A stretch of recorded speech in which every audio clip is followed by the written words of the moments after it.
வணக்கம் விவசாய நண்பர்களே. இப்போ ஒரு என்ன பதிவுனா, ஒரு 50 சென்ட் இருக்கும் மல்லி செடி. அண்ணன் வந்து என்னென்னமோ பண்ணி பார்த்துருக்காரு. ஃபுல்லா பில்லு கண்ட்ரோல் பண்ண முடியல. ஃபுல்லா செம்பேனுக்கு விட்டுருக்காரு. என்னென்ன சொல்றாரு, நான் மருந்து அடிச்சேன்பா, எல்லா கடையிலும் வாங்கி மருந்து அடிச்சேன். ஆனா சுத்தமா கேட்கவே மாட்டுது. மார்க்கெட்ல சொல்லியிருந்தாங்க, இதுபோல உங்கள வந்து பார்க்க சொல்லி.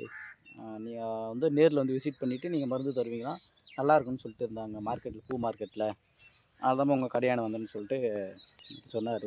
சரி, காலையில அண்ணன் ஃபோன் பண்ணி வேறு கூப்பிட்டாரா, சரி இதை பார்க்கலான்னு வந்து பார்த்தோம்.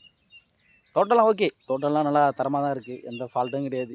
இதுக்கு வந்து என்ன பிரச்சனையோ அதுக்கான மருந்து குடுத்தோன்னா, அது ஆட்டோமேட்டிக்கா வந்துரும். அவ்வளோதான் விஷயம். இது வந்து நல்லா இல்லைலாம் தோட்டத்த சொல்ல முடியாது. நறுக்குன்னு இருக்குது தோட்டம். இந்த தோட்டத்த வந்து நம்ம தரமா மாத்த போறோம். எப்படின்னா, ஃபுல்லாவே பில்லு இருக்கு. ஃபுல்லாவே செம்பேன் இறங்கியிருக்கு. ஃபர்ஸ்ட்டு என்ன ஸ்டெப்பு பண்ணணும் அப்படின்னா, நம்ம என்னதான் மருந்து அடிச்சாலும் கேட்கல அப்படின்னா, கம்பல்சரி தோட்டத்தில ரெட் மைட் இருக்கும். நம்ம ரெட் மைட் இருக்கும்போது நீங்க என்ன மருந்து அடிச்சாலும் கேட்கவே கேட்காது மல்லி தோட்டத்தில. என்ன மருந்து அடிச்சாலும் சரி, என்ன மருந்து போட்டாலும் சரி, அது வேலையே செய்யாது. அப்படி என்ன பண்ணணும் அப்படின்னா, ஃபர்ஸ்ட்டு தோட்டத்த வந்து ஃபுல்லா பில்லா இருக்கு.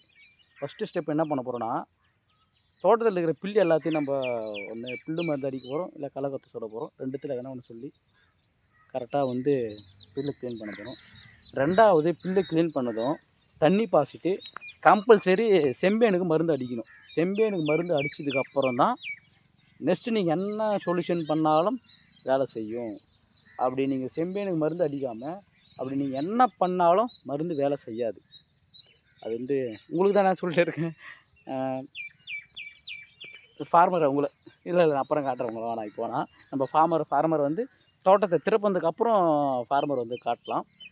இந்த தோட்டத்த வந்து நம்ம படிப்படியா வந்து அப்படியே மாத்திட்டே வரப்போறோம். ஏன்னா ரொம்ப அன்கண்டிஷன்ல இருக்கு. இதான் சீசன் டைம். இதுனா தான் பூ பறிக்க முடியும். அன்கண்டிஷன்ல இருக்க தோட்டத்த நம்ம ஒரு நார்மலான தோட்டமா மாத்தி அண்ணனுக்கு வந்து நார்மலா ஈல்டு எடுத்து தரப்போறோம். அதுதான் பிளானிங்கு. நம்ம ஸ்டெப் பை ஸ்டெப்பா நம்ம ஒவ்வொரு வீக்கும் வந்து ஃபீல்டு பார்த்துட்டு என்ன மருந்து தரோம், என்னென்ன பண்ணலான்னு சொல்லிட்டு வீடியோ அப்லோட் பண்ணிட்டே இருக்கேன். நீங்க இப்போ தான் நம்ம சேனலை ஃபஸ்ட்டு பார்க்குறீங்கன்னா, ஃபாலோ பண்ணி வச்சுங்க. உங்களுக்கு தெரிஞ்ச ஃப்ரெண்ட்ஸில் உங்களுக்கு தெரிஞ்ச விவசாயிங்களுக்கு நம்ம வீடியோவை ஷேர் பண்ணி விடுங்க. அவங்களும் ஃபாலோ பண்ணி வச்சுக்கிட்டும். தெரியாதவங்க தெரிஞ்சுக்கிட்டும். வேறு எதனா சந்தேகம், மல்லியில் வேறு எதனா சந்தேகங்கள் இருந்தாலும் கமெண்ட் பண்ணுங்கள். உங்களுக்கான ரிப்ளை நான் பண்ணுறேன். ஓகே, பாய்.